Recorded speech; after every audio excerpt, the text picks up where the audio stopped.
दोस्तों राज्यसभा आर्टिकल 81 में है लोक सभा। ठीक है दोस्तों, लोकसभा। ठीक है, तो दोस्तों आज हम आपको लेकर आ गए हैं आर्टिकल से टॉप 30 क्वेश्चन जो कि महत्वपूर्ण रहने वाले हैं दोस्तों। और बिहार पुलिस पीवाईक्यू में पीवाईक्यू है, यानी कि परीक्षा में पूछा गया दोस्तों सवाल है। और दोस्तों ये बिहार पुलिस में आर्टिकल से क्वेश्चन भर भर के पूछे जाते हैं। और किसी भी एग्जाम उठाकर देख लीजिए, वो बिहार पुलिस का हो या फिर कर्मचारी का हो दोस्तों, आर्टिकल से ये ऐसा विषय है जो यहाँ से क्वेश्चन बनते हैं। ठीक है दोस्तों, तो ये किसी भी फायदेमंद के लिए है दोस्तों, आप कर सकते हैं। तो ठीक है दोस्तों, क्वेश्चन की ओर चलते हैं। बताइएगा पहला क्वेश्चन दोस्तों कि भारतीय संविधान का अनुच्छेद 14 किससे संबंधित। दोस्तों ये पीवाईक्यू है दोस्तों, ये पूछा गया क्वेश्चन है। ठीक है दोस्तों, बताइएगा तो इसका भारतीय संविधान का अनुच्छेद 14 किससे संबंधित है। आर्टिकल 14 जो है वो कानून के समक्ष समानता से संबंधित है। बी इसका राइट आंसर होगा दोस्तों, बी इसका राइट आंसर होगा। ठीक है, आगे बढ़ते हैं दोस्तों कि क्वेश्चन कहता है दूसरा कि अस्पृश्यता का अंत, यानी कि अस्पृश्यता का जो अंत है वो किस अनुच्छेद में किया गया है। अस्पृश्यता का अनुच्छेद जो है दोस्तों वो दोस्तों किया गया है 17 में दोस्तों। छुआछूत के बारे में इसका है जिक्र, तो सी इसका राइट आंसर होगा। ठीक है दोस्तों, ठीक है दोस्तों, आगे बढ़ते हैं दोस्तों मेरा वीडियो अच्छा लगा होगा तो लाइक करते रहिएगा दोस्तों। तीसरा क्वेश्चन है कि सरकारी सेवाओं में अवसर की समानता किस अनुच्छेद में है। दोस्तों सरकारी सेवाओं में अवसर की समानता जो है वो है सी 16 में है दोस्तों, 16 में। ठीक है, आर्टिकल सी इसका राइट आंसर होगा दोस्तों, आर्टिकल 16 इसका राइट आंसर होगा। ठीक है दोस्तों, आगे क्वेश्चन है, बताइएगा दोस्तों चौथा, बताइए इसका क्या आंसर होगा कि क्या कहता है कि वाक एवं अभिव्यक्ति की स्वतंत्रता किस अनुच्छेद के अंतर्गत आती है। बताइएगा क्या इसका राइट आंसर होगा। दोस्तों इसका चौथा का हो जाएगा आपका 19 दोस्तों, ए इज द राइट आंसर होगा दोस्तों। आगे बढ़ते हैं दोस्तों, पांचवा है जीवन एवं व्यक्तिगत स्वतंत्रता का अधिकार किस अनुच्छेद में है। जीवन व्यक्तिगत स्वतंत्रता का अधिकार दोस्तों है वो 21 में, आर्टिकल 21 है दोस्तों, आर्टिकल 21 में है दोस्तों। ठीक है दोस्तों, जो कि यहाँ पर नीचे में दिया गया है, सी इसका राइट आंसर होगा। ठीक है दोस्तों, आगे बढ़ते हैं दोस्तों, छठा पर आते हैं। छठा क्वेश्चन है दोस्तों कि 6 से लेकर 14 वर्ष, यानी कि 6 से लेकर 14 वर्ष के बच्चों के लिए शिक्षा का अधिकार किस अनुच्छेद में है। 6 से लेकर 14 वर्ष के बच्चों के लिए शिक्षा का जो अधिकार है हमारा वो है 21 के ए दोस्तों है, बी इसका राइट आंसर होगा दोस्तों, बी इसका राइट आंसर होगा। ये था आपका दोस्तों 86वां संविधान संशोधन 2002 के तहत इसको जोड़ा गया था। ठीक है दोस्तों, याद रखिएगा। ठीक है दोस्तों, आगे बढ़ते हैं दोस्तों। 7वां क्वेश्चन क्या कहता है, देखिएगा कि गिरफ्तारी और निरोध से संरक्षण किस अनुच्छेद में दिया जाता है। गिरफ्तारी और निरोध से संरक्षण के लिए, जो गिरफ्तारी के लिए है दोस्तों वो 7वां का हो जाएगा आपका 22, आर्टिकल 22 है ये दोस्तों। ठीक है, सी इज द राइट आंसर। आगे बढ़ते हैं दोस्तों कि मानव तस्करी और बेगार का निषेध किस अनुच्छेद में है। जो मानव आप तस्करी नहीं कर सकते हैं, मानव की बिक्री नहीं कर सकते हैं। ठीक है दोस्तों, ये आपको बताया गया है आर्टिकल 23 में दोस्तों। ठीक है, आर्टिकल 23 में ए इसका राइट आंसर होगा। ठीक है दोस्तों, ए इसका राइट आंसर होगा। आगे बढ़ते हैं कि 14 क्वेश्चन क्या कहता है, देखते हैं दोस्तों कि 14 वर्ष से कम आयु के बच्चों को कारखानों में काम करने का निषेध किस अनुच्छेद में है। जो 14 वर्ष के बच्चों को जो कारखाना होता है उसमें आप काम नहीं करा सकते हैं। ठीक है दोस्तों, वो आपका कहता है नवा का सी, यानी कि 24 हो जाएगा। ठीक है दोस्तों, 24 आर्टिकल 24 के तहत यहाँ पर आप रोक लगा सकते हैं। ठीक है दोस्तों आज की डेट में आप संविधान जान सकते हैं, संविधान जानना बहुत ज़रूरी ही हो गया है दोस्तों। ठीक है दोस्तों, आगे बढ़ते हैं दोस्तों। ये क्या कहते हैं 10वां कहते हैं कि धर्म की स्वतंत्रता का अधिकार किस अनुच्छेद से शुरू होता है। जो धर्म का स्वतंत्रता है हमारा आर्टिकल 25 से शुरू होता है। ठीक है दोस्तों, 25 से 28 शुरू होता है। ठीक है दोस्तों, देखते हैं इसका 25 इसका राइट आंसर हो जाएगा बी 25। ठीक है दोस्तों, आगे बढ़ते हैं दोस्तों। ठीक है दोस्तों, आगे बढ़ते हैं। क्या कहता है 11 क्वेश्चन कहता है कि अल्पसंख्यकों के हितों का संरक्षण किस अनुच्छेद में है। जो अल्पसंख्यक है उसका संरक्षण किस अनुच्छेद, आर्टिकल किस में है, तो आर्टिकल 29 में है दोस्तों, बी इसका राइट आंसर होगा। ठीक है दोस्तों, आगे बढ़ते हैं। 12 क्वेश्चन कहता है दोस्तों कि अल्पसंख्यकों को शिक्षण संस्थान स्थापित करने का, यानी कि खोलने का अधिकार किस आर्टिकल में है। किस आर्टिकल में है, तो वो हो जाएगा आपका 30, आर्टिकल 30 हो जाएगा दोस्तों। ठीक है, बी इसका राइट आंसर होगा। 20 का राइट आंसर होगा दोस्तों। इनका अधिकार यानी कि इनका अधिकार है, ठीक है, इनको संरक्षण मिला है अल्पसंख्यकों को, ठीक है दोस्तों। 13 क्वेश्चन आते हैं। 13 क्वेश्चन क्या कहता है? 13 कहता है कि संवैधानिक उपचार का अधिकार किस अनुच्छेद में है? बताइए, संवैधानिक उपचार का अधिकार किस अनुच्छेद में है?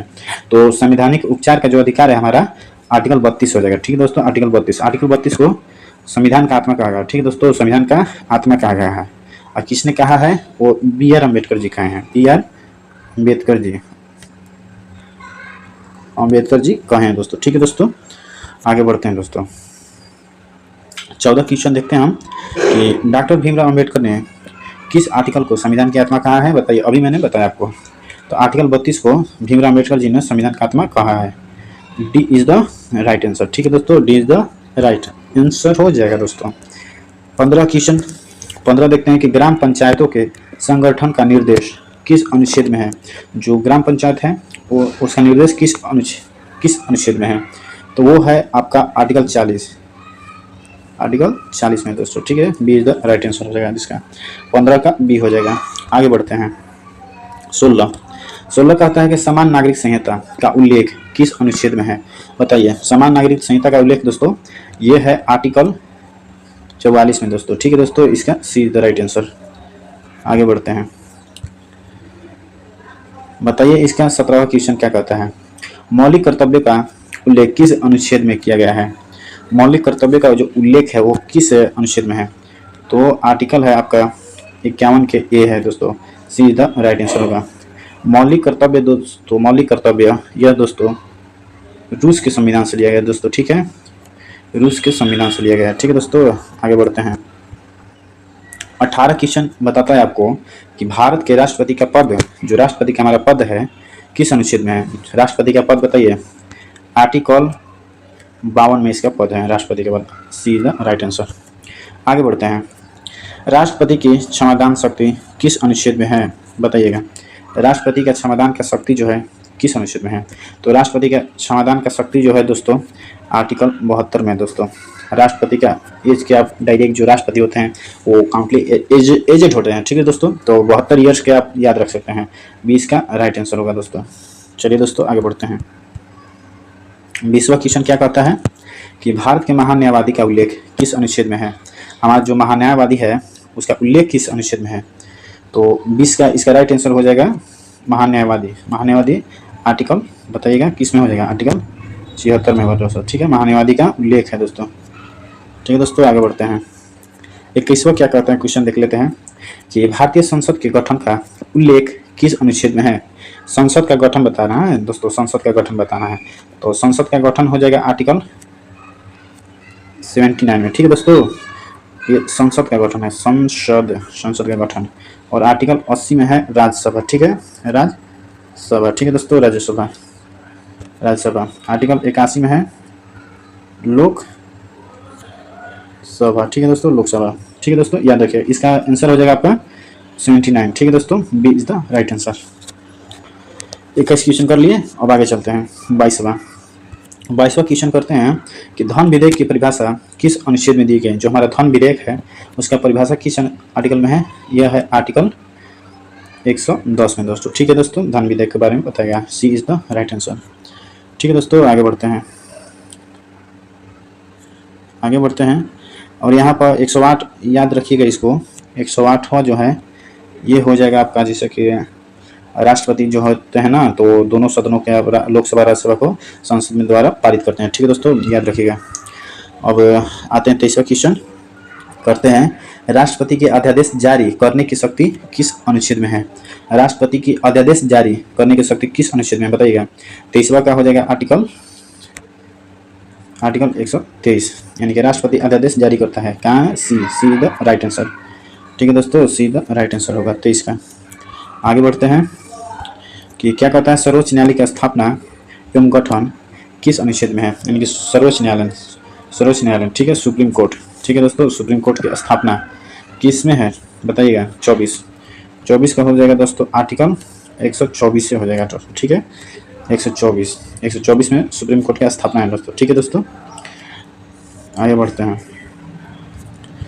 25 क्वेश्चन है दोस्तों हमारा, और 5 क्वेश्चन बचा हुआ है, ठीक है। सीएजी नियंत्रक एवं महालेखा परीक्षण का उल्लेख किस अनुच्छेद में है? सीएजी यानी कि कैग के बारे में किस में बताया गया है? तो ये बताया गया आर्टिकल 148 में बताया गया दोस्तों। ठीक है दोस्तों, B is the right answer दोस्तों। आगे चलते हैं दोस्तों कि उच्च न्यायालय को रिट जारी करने की शक्ति किस आर्टिकल में है? उच्च न्यायालय यानी कि हाई कोर्ट है ना दोस्तों, हाई कोर्ट को जारी करना होता है। तो जो हाई कोर्ट है वो आर्टिकल एक्ट जारी करता है 226 में, और सुप्रीम कोर्ट जारी करते हैं आर्टिकल 32 के तहत। ठीक है दोस्तों, तो इसका राइट आंसर सी हो जाएगा। ठीक है दोस्तों, बढ़ते हैं आगे दोस्तों। बोलता है जैसे कि 27 निर्वाचन आयोग का उल्लेख किस अनुच्छेद में है? निर्वाचन आयोग यानी कि निर्वाचन चुनाव से संबंधित है, वो बताइएगा निर्वाचन आयोग का संबंधित किससे है? तो ये हो जाएगा आपका 324 आर्टिकल 324 में। ठीक है दोस्तों, सी इज द राइट आंसर हो जाएगा। 280 में वित्त आयोग है, वित्त आयोग है दोस्तों, याद रखिएगा दोस्तों। आगे बढ़ते हैं। 28 बोलता है कि वयस्क मताधिकार का प्रावधान किस अनुच्छेद में है? दोस्तों ये सब जो जितना मैं क्वेश्चन कराया वो सब भी और मोस्ट इंपोर्टेंट है दोस्तों, और पीवाई क्वेश्चन पूछेगा। ये अक्सर यहाँ से क्वेश्चन बार बार रिपीट होते रहते हैं। ठीक है दोस्तों, ये कर लीजिएगा दोस्तों। ठीक है दोस्तों, ज़्यादा मिनट का भी नहीं है, मैं जल्दी जल्दी करा दिया आपको। 28 का बताइएगा, 28 का क्या होगा? 28 का दोस्तों वयस्क मताधिकारी ना, तो आर्टिकल ये हो जाएगा 326। ठीक है दोस्तों, सी इज द राइट आंसर, इसका सी हो जाएगा राइट आंसर। आगे बढ़ते हैं। सेकेंड लास्ट क्वेश्चन है कि राष्ट्रीय आपातकाल किस आर्टिकल के तहत लगाया जाता है दोस्तों? यानी कि राष्ट्रीय आपातकाल किस आर्टिकल के तहत लगाया जाता है? 29 का राष्ट्रीय आपातकाल लगाया जाता है आपका, बताइए। 352 के तहत लगाया जाता है। ठीक है दोस्तों, 20 का।